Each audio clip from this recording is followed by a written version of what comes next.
Why do 10% of the world's countries struggle with extreme poverty?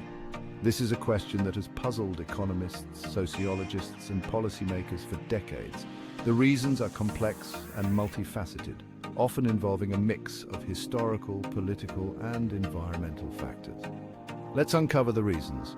By understanding the root causes, we can better address the issues and work towards sustainable solutions.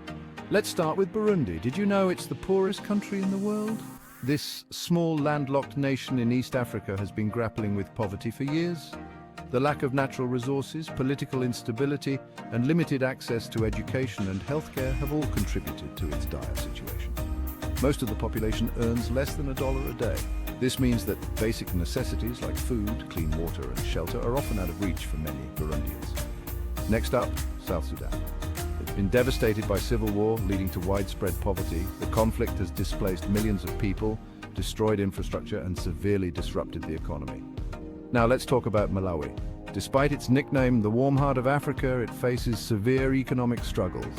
The country is heavily reliant on agriculture, which is vulnerable to climate change and natural disasters. Moving on to Niger. This landlocked country battles frequent droughts, making farming nearly impossible. With agriculture being the main source of livelihood, these droughts have devastating effects on the population. Then there's Mozambique. It has rich natural resources but still struggles due to political instability.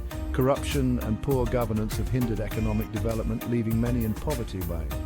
Let's not forget Madagascar, famous for its unique wildlife, but nearly 75% of its people live below the poverty line. Deforestation and environmental degradation have also contributed to the country's economic woes. Coming up, the Democratic Republic of Congo, rich in minerals but plagued by conflict, leaving many in dire poverty. The ongoing violence has made it difficult to harness the country's natural wealth for the benefit of its people.